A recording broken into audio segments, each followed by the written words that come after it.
past 5 months, I've had a lot of time to mull over my thoughts and opinions on the Byowave Proteus Controller, simultaneously the most customizable and most expensive accessibility controller currently being mass-produced for home console gaming. From initially rough first impressions, to delays, to final retail hardware, I've had a fairly chaotic journey with the device. However, now the dust has settled and I've had some time to let the Proteus controller become a standard part of my gaming setup, I can say with confidence that I think the Proteus controller is a hugely important addition to the gaming accessibility controller landscape, even if its $300 entry price is going to be a prohibitive barrier to easily recommending it, and it occasionally lacks some of the polish and reliability one would expect from such a premium device. At its most basic, the Proteus controller is a wireless controller for use on PC and Xbox, made of a series of customizable cubes. The faces of each cube feature customizable ports where input faces can be placed to create a small, compact, and deeply customizable controller layout. Button functions generally don't need to be manually programmed, with the cubes automatically recognizing which button faces have been connected, and setting up their functions within a few seconds.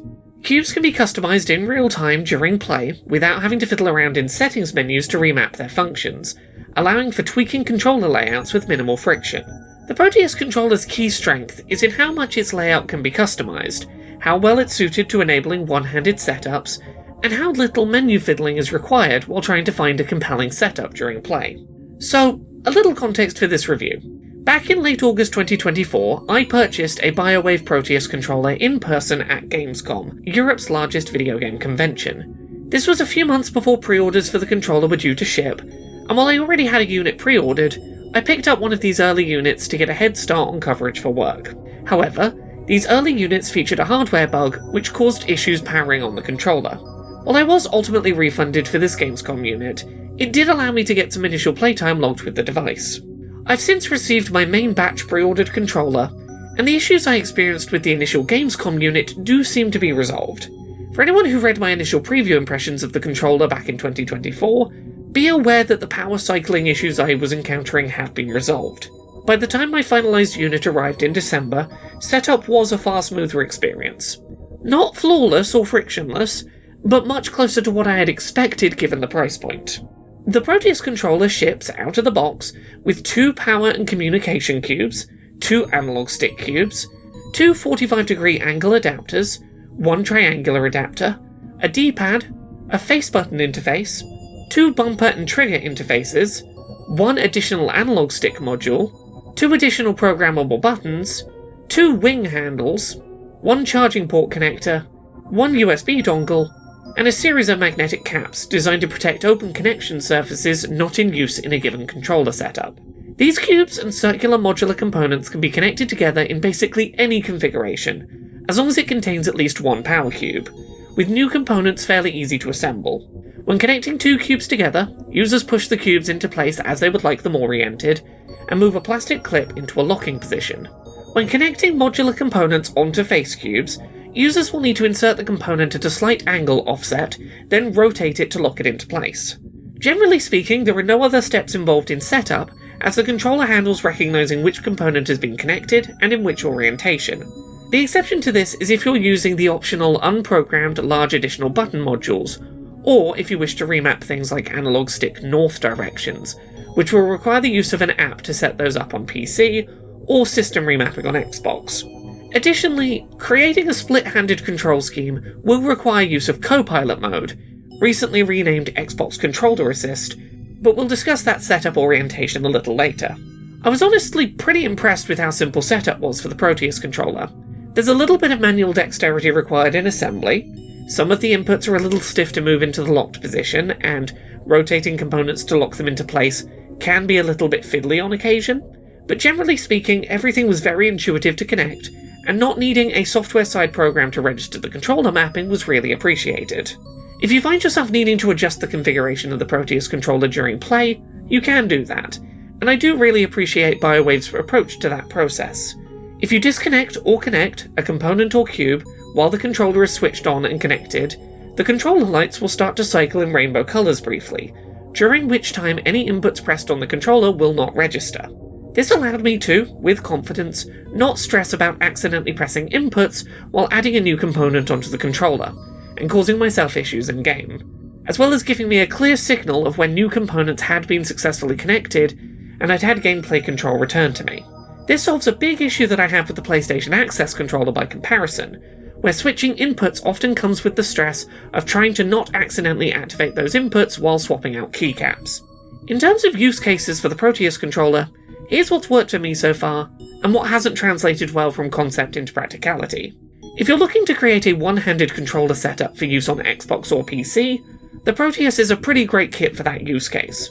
It can be configured in a number of different one-handed configurations, ranging from a Wiimote or Joy-Con style remote form factor, with all of the necessary buttons arranged wherever is most convenient, or something more akin to the 8-bit Do Lite SE, as a square or rectangular controller with most of its inputs arranged on the top face, able to be placed flat on a table or desk, and manipulated almost like a custom gaming keyboard of sorts. I found the remote-style single-handed control method particularly useful out of those two layouts. It works well as a condensed-size standard controller, if you just need your inputs closer together, but in a still somewhat traditional form factor layout. The Proteus also works well if, like me, you have trouble with resting your fingers on the triggers and bumpers of a standard game controller. For me, being able to move these inputs from the top of a controller onto the back face of the device made them much easier for me to reach in my natural, slightly claw-like controller gripping position. They're also really convenient if, like me, you find your hands becoming painful or fatigued and less dexterous after playing for extended periods of time with your hands in a single position with a traditional controller. One of my favourite setups currently for the Proteus is very much like a standard Xbox controller, but with a 45-degree upward angle between the lower and upper inputs. This allows my hands to sit in a slightly different position, with slightly less stretch involved in reaching lower inputs, which I really appreciate as an option. Now, at this point, I want to talk about splitting your controls between two separated hands. Out of the box, the Proteus controller contains two cubes capable of powering the controller and transmitting data. With that in mind, the first setup configuration I tried to set up for the Proteus controller when I got my initial Gamescom unit was a Nintendo Switch-style setup with half of my controls in one remote-shaped controller and the other half in the other hand, using Xbox Controller Assist mode to turn the pair back into a single controller on the software end. This was my dream Proteus controller setup, as one of the many things I struggle with when using a traditional controller is pain and discomfort from holding my hands together near each other, fixed in position in front of me. Being able to have my hands untethered from each other hugely improves my ability to play games comfortably, and the idea of a split-handed Xbox controller setup is something I've been hoping would become a reality for years. I've even made videos on this topic before about both Xbox and PlayStation. Now, there's good news and bad news about my dreams of this kind of setup using the Proteus controller. Let's start with the bad news. Out of the box, this isn't possible with the Proteus controller. The issue is that, while there are two power and transmission cubes included in the package, there's only one USB dongle, and each dongle will only sync to one controller cube at a time. You also can't just directly Bluetooth connect to the cube, as seemingly the dongle handles part of translating the cube signals into controller inputs. A split-handed control scheme with the Proteus controller is possible. The issue is, you need a second dongle to make that work. They're $30 each, an additional 10% cost on top of an already very pricey accessibility controller. I don't know Biowave's financials. Maybe an additional USB dongle really does cost $30 for them to produce, but that price feels really steep. It does feel a little like they're being sold at a bit of a markup, which, if accurate, is kind of disappointing, given the already high price point of the base device kit. Xbox Controller Assist mode is pretty easy to set up on an Xbox console, and works exactly how I'd hoped it would in theory. Once set up, my two Proteus controllers registered as a single Xbox controller, and with zero software-side button mapping required, my two-handed Proteus controller setup was up and running. I was able to play with, in essence, an Xbox controller split into two halves that I could hold comfortably separated apart from each other. I did initially have some issues with connection reliability when using the Proteus controller this way, which took a little bit of time to trouble solve. Best I can tell, the initial issue was related to the overall strength of the signal output by the USB dongles. I had both my dongles in the back of my Xbox, with the PS5 sat between the Xbox and my playing position. Seemingly, the dongle signal being blocked by both the Xbox and PlayStation was just a little too much for my connection to be reliable. The problem hadn't been present when I was playing with a more traditional single controller setup, as using just the front USB port on the Xbox seemingly was unobstructed enough for a decent connection. I fixed this by repositioning my setup a little to reduce obstacles, and it seemed to improve the reliability of my experience. The Xbox Series X unfortunately only features one USB port on its front face, but I might consider getting a USB multi-port to be able to place both dongles facing the front of my console toward my playing position. So, problem solved, right? Well, not really. Even with this issue out the way, I wasn't quite out of the woods.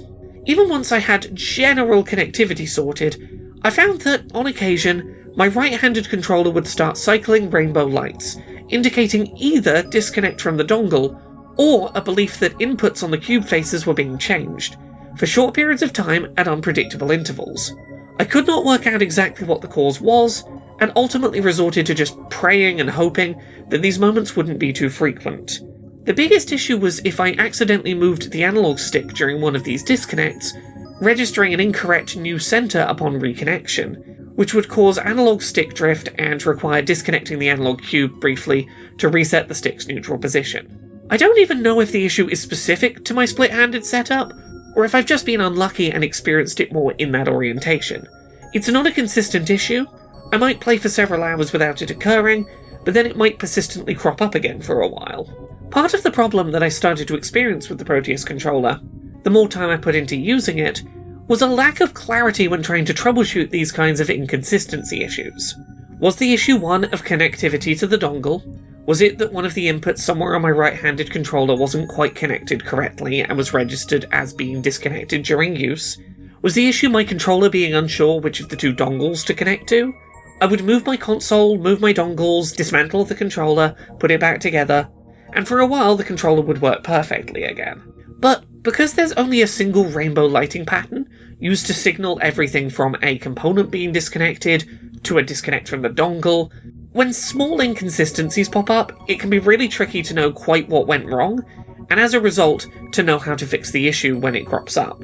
It is possible to show other colours of light to communicate issues.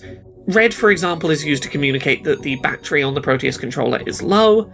The problem is, too many things are communicated via the rainbow flashing light, and that lack of explanation, paired with the controller's inconsistency, is frequently a point of minor frustration when using the Proteus, no matter what configuration you've ultimately settled for. I don't think my initial experience with the Proteus controller back in August is helping with my opinion here. For better or worse, my first few months with the Proteus controller were one that had a serious hardware flaw that required units to be refunded or replaced. When my new retail unit arrived several months later, and I continued to experience little inconsistency problems without a clear cause, whether fair or not, it did feel like once again I might have been working with a controller that simply hadn't had enough time in development to smooth out edges and find problems before being sold to the customer. While the Proteus does feel like a premium controller when it's working as intended, it's lacking the consistency and reliability seen when using any of the first-party developed accessibility controllers on the market. At its price point, it is disappointing that I'm experiencing as many unexpected disconnect issues as I am, without a clear sense of how best to troubleshoot and permanently squash the underlying issue. At the end of the day, price and consistency are the biggest barriers when it comes to recommending the Byowave Proteus controller at present. I cannot deny that it's an engineering marvel, and being able to switch between configurations has a lot of benefits, but this does come at a premium, and it isn't going to be the go-to accessibility controller that I suggest to every disabled gamer who asks me about their options. There are some use cases I think this is a great fit for. If you're a developer looking for an accessibility controller you can make available at conventions for your demo booth, the customizability of this controller is going to allow a lot of flexibility for different people to be able to play your demo without needing to bring a lot of additional wired inputs with you.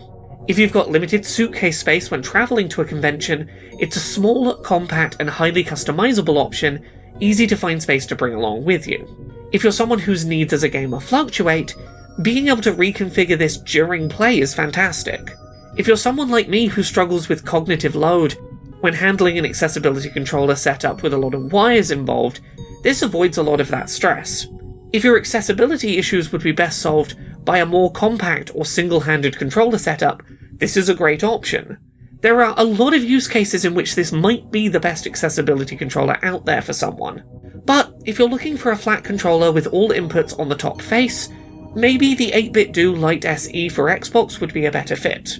If you're looking just for split-handed controls on Xbox and don't mind wires, you might have a cheaper option on the horizon in the coming months in the form of Xbox's wired nunchuck-style adaptive joysticks, which will hopefully feature more reliable connectivity to the console. I think this controller is going to be amazing as an optional part of wider accessibility setups, at least on paper. If you're someone who uses the Xbox adaptive controller to play with your feet, this could be a fantastic one-handed option for your remaining inputs, for example. There's a bunch of setups I can imagine this being useful in, and I already have a number of configurations that are going to be useful for me going forward. But at the end of the day, a $300 entry price plus an additional $30 if you need a second dongle makes this the most expensive of the mass-produced console accessibility controllers out there today, and that is a hurdle that makes this hard to casually recommend.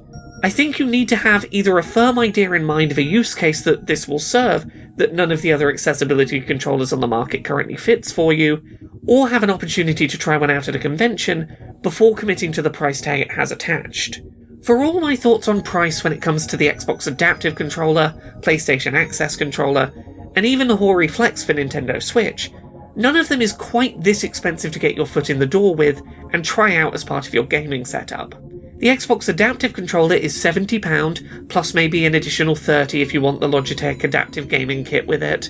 The PlayStation Access Controller is comparable, with the ability to get an entry setup below £100. £300 is the kind of price that really demands that you know up front if this is going to work for you. You need to be confident that it's going to be a worthwhile investment up front. Despite my feelings on price, I don't want to end my impressions on an overly negative note. The price is steep, and it's worth acknowledging that, but if you can overcome that hurdle, I do think the Proteus is a really exciting accessibility controller, and one I honestly have a lot of love for. The controller often feels really premium. The setup options do allow for a really good variety of ways the device can be tweaked, that I do genuinely believe this is going to become my default controller for Xbox and PC, if I can work out the weird disconnect issue. I know I acknowledged that the upcoming Xbox Adaptive Joystick will be a cheaper way to achieve my desired split-handed control setup, but now that I own the Proteus controller and an additional dongle, I can say that the convenience of wired connection does make this a lot more appealing for me to use when it's working. Even beyond price and wireless connection, on the Proteus I'm able to have my triggers and bumpers moved, and my controller at a slightly more comfortable angle in my hands, and that is ultimately going to be more accessible for me. I know I've spent a lot of this review talking pros and cons in a little bit in isolation, but I want to end on some thoughts that are a little more personal and less analytical. I'm lucky that my job makes picking up something like the Proteus controller a little easier to justify than it might otherwise be. I have a work incentive to pick this up for coverage, and that somewhat offsets some of the price maths that go into justifying grabbing one. It's expensive, but that's less likely to be a barrier for me than it is for most. In all honesty, I kind of love the Proteus controller. Being able to swap my controller's shape between two different angles with relative ease, a way to mitigate hand pain and fatigue, on a controller where my triggers can be in a non-standard position, is already making a really big impact on how I play. Trigger and bumper position is just one of those standardized aspects of controller design I'd become so used to that I hadn't thought to question. I wasn't ready for how big a difference that would make until I had a controller that made changing it possible. That's the magic of something like the Proteus controller. It's the little tweaks that, until possible, you might not even consider. It's the ability to open your eyes to the fact that there's a barrier that controllers could remove to make play easier, suddenly made possible when every input position is modular, and that is pretty special indeed. The price is steep, but I do think the Proteus controller is something special when working correctly. It's not going to be the accessibility controller I recommend to everyone, but for specific use cases this thing is truly magical, and I am incredibly glad it exists. I wish I knew why it occasionally disconnects the right hand in my split-handed controller setups, but that's something I think I'm okay living with in order to access the control layout options the Proteus controller is providing me. Whether you personally are willing to have that kind of unreliability in such an expensive controller, that's for you to decide. Thank you so much to this month's Patreon backers who help make this show possible. You can support the show and everything I do at patreon.com/LauraKBuzz.